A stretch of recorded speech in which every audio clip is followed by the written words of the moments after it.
Bonjour à tous, soyez les bienvenus pour suivre avec nous ce journal dont voici les principaux titres de l'actualité.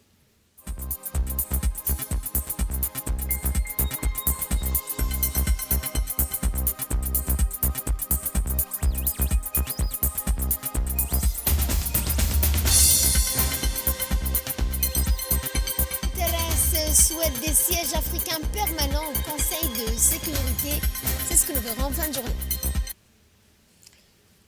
Bonjour à tous et nous entamons ce journal par la Majdallah Africa qui s'est imposée donc comme un événement marquant révélateur des enjeux cruciaux qui traversent notre continent à l'heure où se profile l'élection d'un nouveau président de la Commission de l'Union africaine.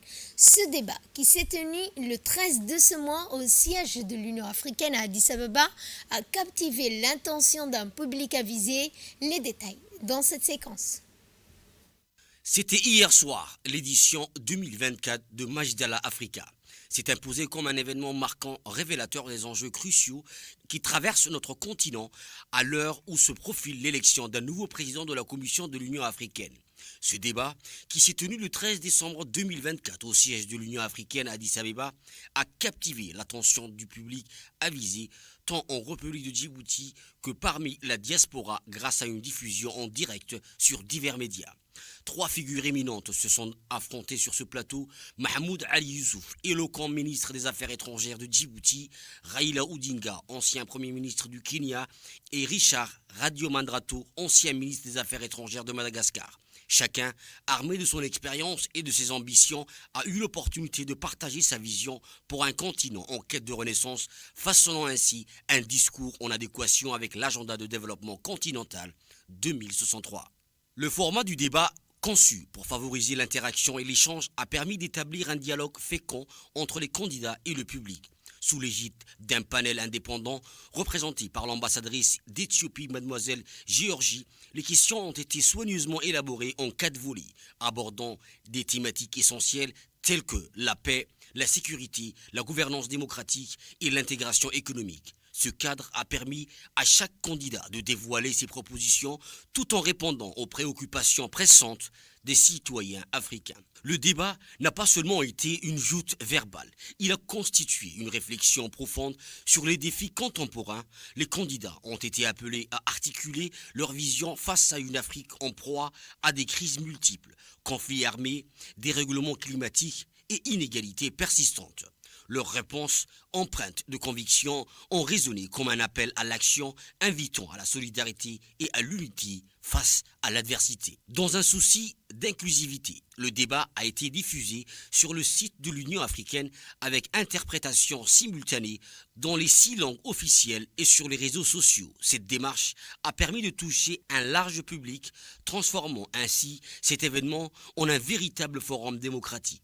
Le choix de rendre ce débat accessible à tous témoigne d'une volonté de transparence et d'engagement envers une population avide de participation citoyenne. Majdallah Africa ne se limite pas à être une simple plateforme de discours. Il s'agit d'un moment charnière pour l'émancipation démocratique du continent. Alors que le mandat de l'équipe actuelle, dirigée par M. Moussa Faki Mohamed, approche de son terme. L'élection du nouveau président de la Commission de l'Union africaine, prévue pour février 2025, se profile comme une étape cruciale dans l'histoire de l'Union africaine. La présence d'officiels djiboutiens au débat Majdallah Africa d'hier soir, dont la ministre de la Femme et de la Famille, Mme Mouna Ousmane Adan, le secrétaire général du Maïsi, ambassadeur de Djibouti en Éthiopie, M. Haibi, les collaborateurs du président de la République, dont la conseillère diplomatique Fadhia Jama et le conseiller à la communication Negib Ali Tahir, et les ambassadeurs Moussa Mohamed et Gheli Idriss Omar, et de nombreux diplomates de Djibouti, a souligné l'importance de cet événement pour la nation. À travers ce débat, les voix des candidats ont résonner non seulement pour défendre leurs idées, mais aussi pour réfléchir sur les voies à tracer pour un avenir commun. Encore une fois, il convient de rappeler que le débat de Majdallah Africa a servi de miroir aux aspirations et aux défis du continent, offrant un cadre propice à la réflexion sur la place de l'Afrique dans un monde en mutation. À l'aube de cette élection, les discussions et les engagements pris lors de cet événement s'érigent en fondement des décisions futures, témoignant d'une Afrique résolue à s'affirmer sur la scène mondiale. Le ministre des Affaires étrangères de la coopération internationale Mahmoud Ali Youssouf, candidat de Djibouti à la présidence de la Commission de l'Union africaine face à deux hommes politiques, ancien Premier ministre du Kenya et l'ancien ministre des Affaires étrangères de Madagascar.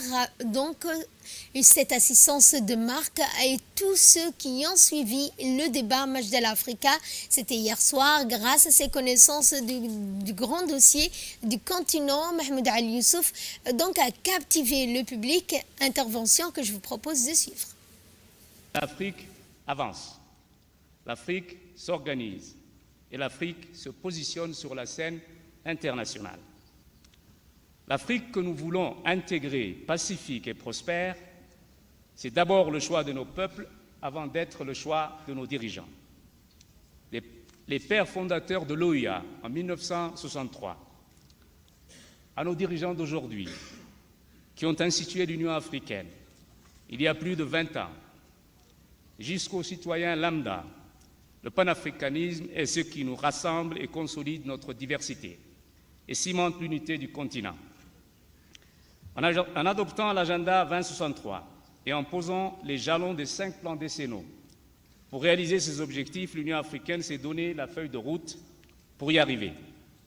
La Commission de l'Union africaine a la responsabilité d'orienter, de coordonner et de mettre à exécution les décisions des organes décisionnels. Si je suis élu à la tête de la Commission, je m'engage à rehausser le niveau de performance et de mise en œuvre de nos actions communes, estimé seulement à 37% à l'issue du premier plan décennal 2013-2024.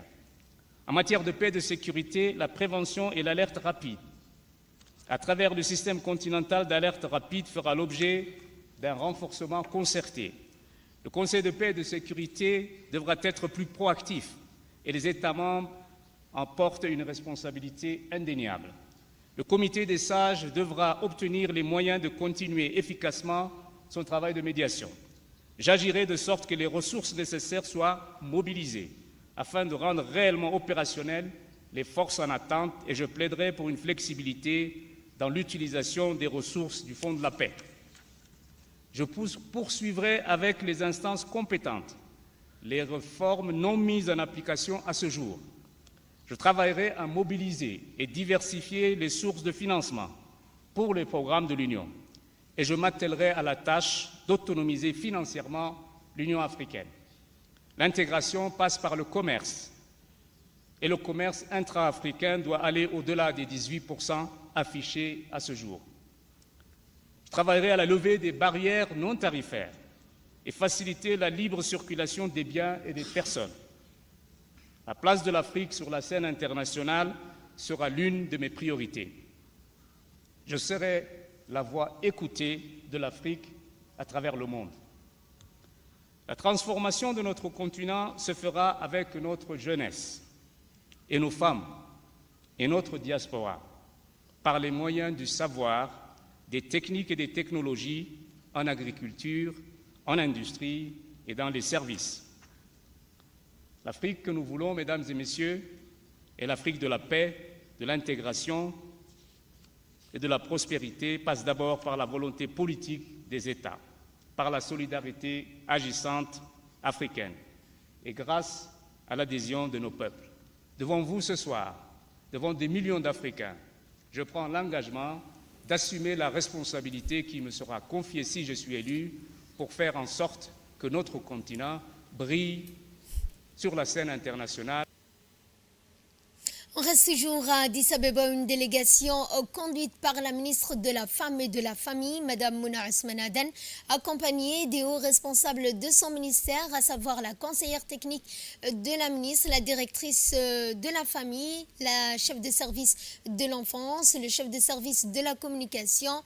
Eh bien, cette réunion qui s'est tenue à Addis Abeba donc du 11 au 13 de ce mois pour objectif de prendre part à des réunions de validation du cadre politique de l'enfance de l'IGAD. Cette politique décrit les efforts ciblés des États membres de l'IGAD pour promouvoir les droits à la protection de l'enfance de la région en se concertant sur 10 domaines politiques clés, à savoir la protection de l'enfant, l'éducation, la santé, la nutrition, l'eau, l'assainissement et l'hygiène, l'environnement et le changement climatique, la protection sociale, la justice, la paix et la sécurité, la participation des enfants. Objectif général de cette réunion ministérielle est l'adoption du cadre politique de l'enfance, affirmant que cette politique est équipée pour lever et relever également les défis auxquels sont confrontés les enfants dans les États membres et dans la région, conformément aux engagements internationaux et régionaux de ces États membres en matière de droits de l'enfant.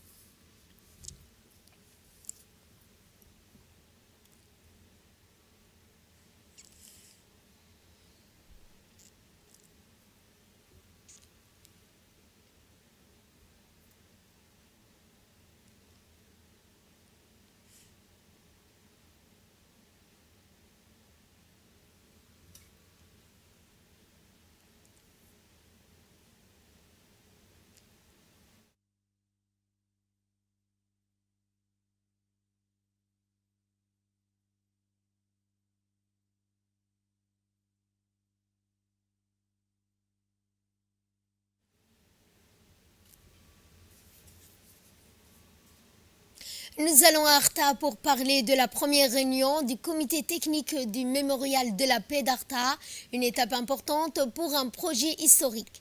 Cet événement, placé sous la présidence de Dr Hibo Moumine Assowe, ministre de la Jeunesse et de la Culture, a marqué le lancement officiel d'un projet ambitieux et symbolique pour la République de Djibouti.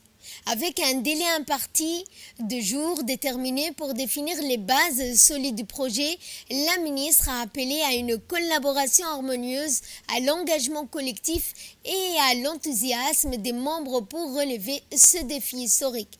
Elle a conclu son intervention en réaffirmant sa foi dans le succès de cette initiative. L'architecte M. Farah Elmi, en charge de la conception architecturale et du suivi des travaux, a incité sur une présentation détaillée du projet architectural à travers des plans préliminaires. Il a dévoilé les grandes lignes d'un mémorial moderne. Sa présentation a suscité des échanges constructifs sur les questions de la part des membres du comité. Un moment fort de la réunion a été le visionnage des séquences vidéo retraçant les moments clés de la conférence de paix d'Arta de 2000. Ces témoignages des premiers contributeurs ont permis de rappeler le contexte historique, les enjeux de cet événement marquant. Ces images ont servi de base pour guider les réflexions et les orientations du mémorial. Le président, notamment, je vous propose cette fois, donc le président et le préfet de la région d'Arta ainsi que ses principaux collaborateurs ont donc participé à cette présentation qui marque le début de réalisation du mémorial de la paix d'Arta, qui ne sera non seulement pas un espace de mémoire, mais aussi un lieu de rassemblement, de réflexion en rappelant les leçons passées. Ce mémorial ambitionne également de renforcer les engagements pour une paix durable pour la Somalie. En clôturant la réunion, la ministre a exprimé sa satisfaction quant au déroulement des travaux. Une feuille de route détaillée sera prochainement partagée pour les personnes de cet entourage. Et dans son discours inaugural, la ministre a souligné l'importance capitale de ce projet qui va au-delà de la création d'une infrastructure, a-t-elle déclaré. C'est un gros plaisir qu'on puisse enfin avoir un comité qui va pouvoir travailler ensemble et de pouvoir présider. Donc je tenais à être présente pour cette première réunion où nous allons pouvoir se connaître et se mettre en accord sur un certain nombre de choses. Donc permettez-moi de vous remercier chaleureusement pour votre présence et pour votre engagement à prendre part à ce projet de grande envergure nationale, mais aussi régionale.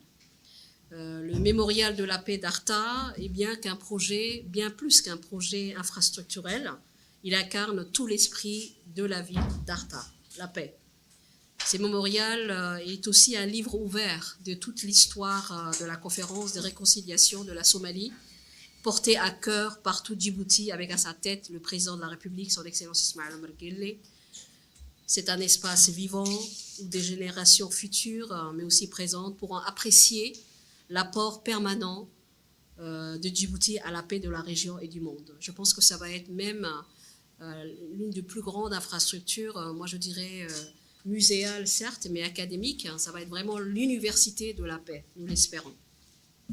Je tiens à exprimer ma gratitude à chacun de vous, éminents représentants des institutions nationales, de médias, des collectivités locales et du secteur académique, pour avoir accepté à contribuer à cette mission historique.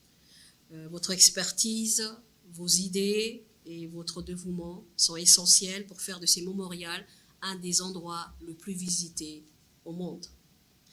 Notre travail, bien que passionnant, est ambitieux et donc ça nécessite une certaine collaboration pour harmoniser le tout. Et en tant que président de ce comité, je m'engage d'instaurer une bonne coordination, à faire en sorte que nos échanges se déroulent dans une atmosphère des convivialités et des contributions participatives. C'est la demande de notre part. Donc je suis convaincue que nous saurons relever les défis qui se présenteront à nous et que nous définirons ensemble, avec beaucoup de succès, les collections d'un mémorial digne de nos aspirations collectives.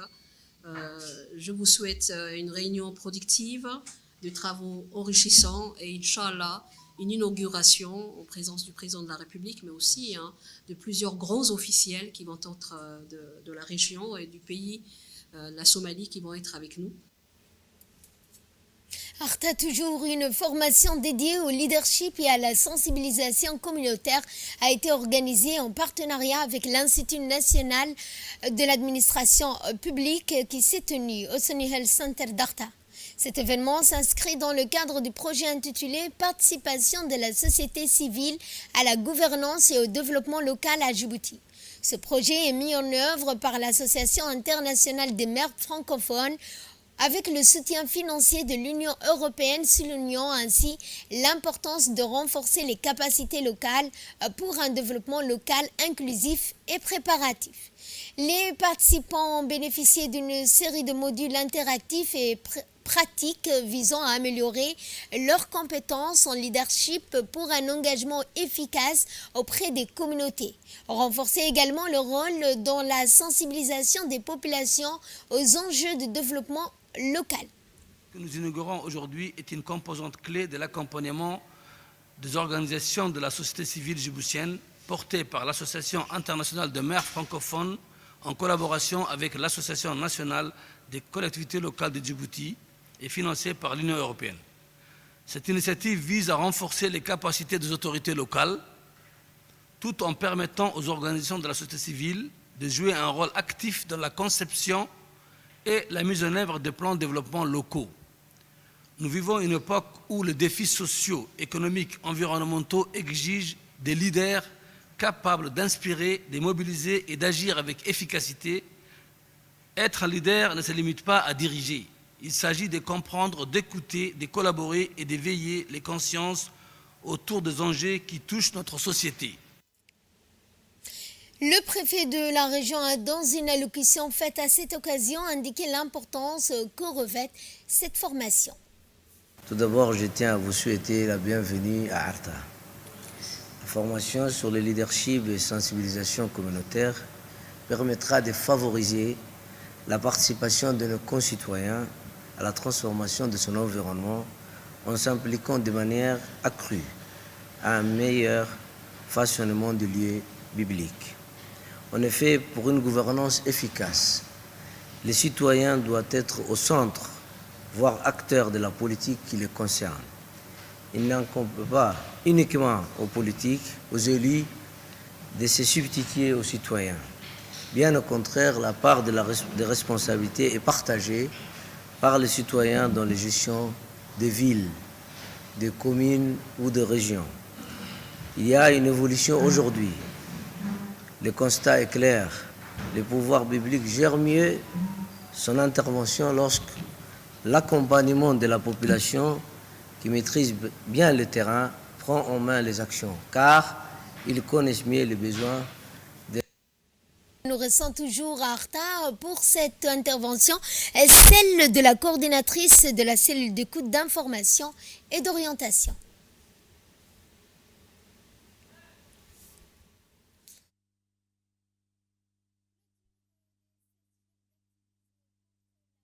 Violence basée sur le genre, les 16 jours d'activisme mis en place cette année ont mis l'accent sur la coordination et la mobilisation communautaire dans la lutte contre les violences basées sur le genre.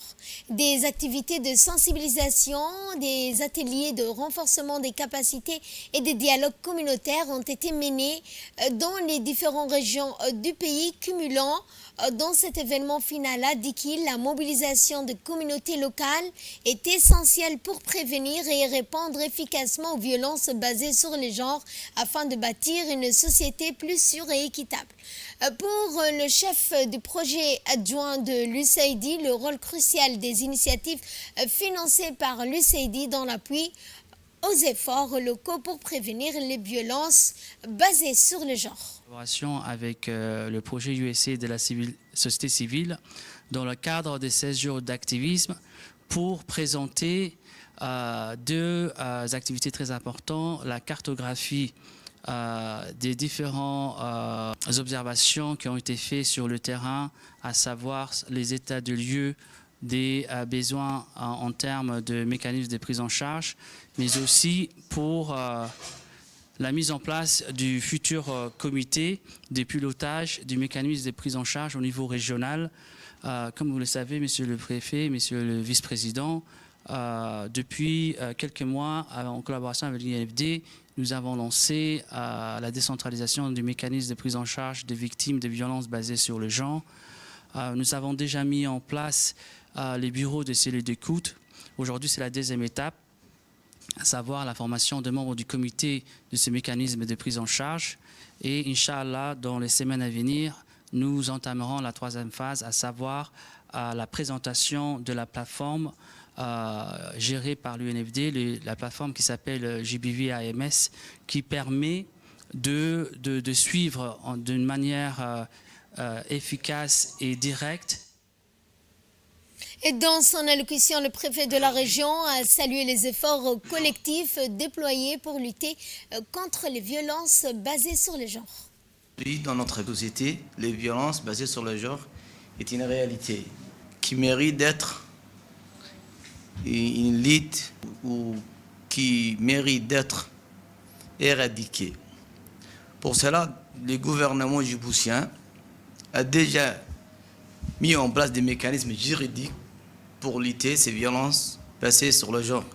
Comme vous le savez tous, il y a des textes qui répriment les violences basées sur le genre. Mais aujourd'hui, on vous a appris pendant ces 2 jours comment prendre en charge des victimes de violences basées sur le genre.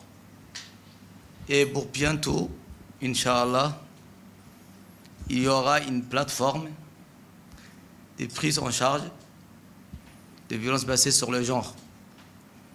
Cette plateforme vous permettra ou vous facilitera vos actions en tant qu'acteur engagé dans la lutte contre les violences basées sur le genre. Il y aura une harmonisation de vos actions en partant du médecin ou la personne chargée, par exemple à l'hôpital CMH de Dkhil, d'accueillir la victime de violences basées sur le genre. Après, il y aura les OPJ, la police judiciaire, qui soit gendarme ou police. Il y aura les représentants du comité de gestion, les représentants de la préfecture. Il y aura un travail harmonisé. Donc, chacun d'entre vous pourra suivre. Quant à la coordinatrice de la plateforme, elle a présenté les avancées réalisées en matière de collecte, d'analyse et de données sur les cas de violences basées sur le genre. Si je me permets, messieurs et mesdames, comme vous le savez tous, que les violences basées sur le genre étant une violation des droits fondamentaux liés sur le sexe, Donc, pour répondre à ces besoins-là, Djibouti avait constitué en 2017 un comité multisectoriel qui permet de donner une réponse rapide et efficace. Et cela grâce à un protocole de référence qui a été signé par les différentes institutions, à savoir le ministère de la Femme, le ministère de la Justice, le ministère de la Défense et le ministère de l'Intérieur avec l'Union nationale. Il permettait quoi ce protocole? Il permettait de répondre de manière holistique les besoins des victimes basés sur le genre, mais plus efficacement. Mais face à ce besoin, nous avons fait une cartographie dans les régions de l'intérieur, que nous avons terminé aujourd'hui avec au niveau de Dekil. Cette cartographie nous permettait d'identifier les services de prise en charge de la violence basée sur le genre. Et suite à cela, nous avons projeté aujourd'hui les réponses qui ont été données suite à cette cartographie.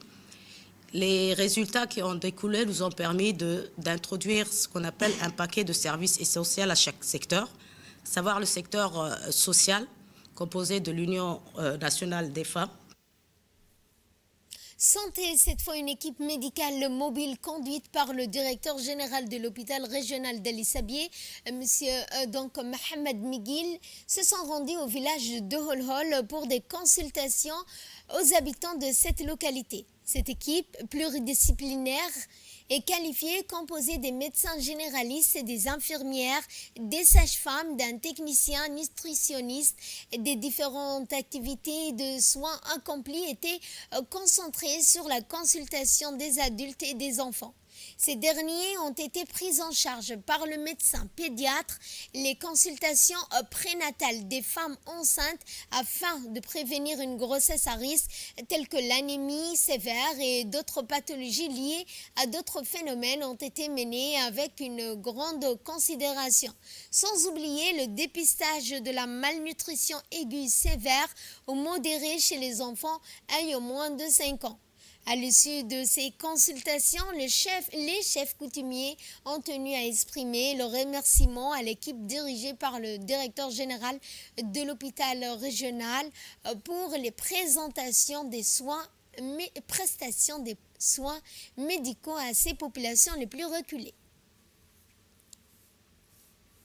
Nous allons à Obok pour parler sport avec le lancement interservice à Obok d'un événement sportif fédérateur. Le stade omniprésent d'Obok a vibré hier après-midi au rythme de l'ouverture du très attendu tournoi interservice, une initiative de la sous-direction régionale d'Obok sous l'égide du secrétariat d'État chargé des sports. Cet événement met en lumière l'importance du sport comme levier d'unité et de cohésion sociale. Eh bien, ces matchs ont attiré un public enthousiaste et rassemblé des représentants des autorités locales ainsi que des cadres sportifs de haut niveau. Parmi les personnalités présentes, on comptait M. Omar Hassan Abdullahi, directeur des régions, accompagné de plusieurs responsables du secrétariat d'État chargé des sports, ainsi que des figures importantes de l'administration locale. Ce tournoi est conçu pour renforcer les liens entre les différents services publics et promouvoir le sport dans la région. Au cours des prochaines semaines, le tournoi verra s'affronter plusieurs équipes représentant divers services publics, organisations locales. Chaque rencontre promet des moments de grande intensité, offrant aux spectateurs l'occasion de célébrer le sport dans toute sa diversité.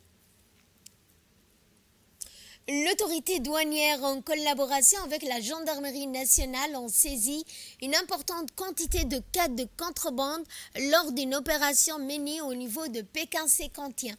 Cette quantité a été incinérée dans un climat de transparence conformément aux procédures en vigueur pour combattre le trafic. En présence de plusieurs responsables douaniers de la région, à leur tête Suleiman Hassan, chef de brigade de la douane PK51, ainsi que des représentants de la gendarmerie.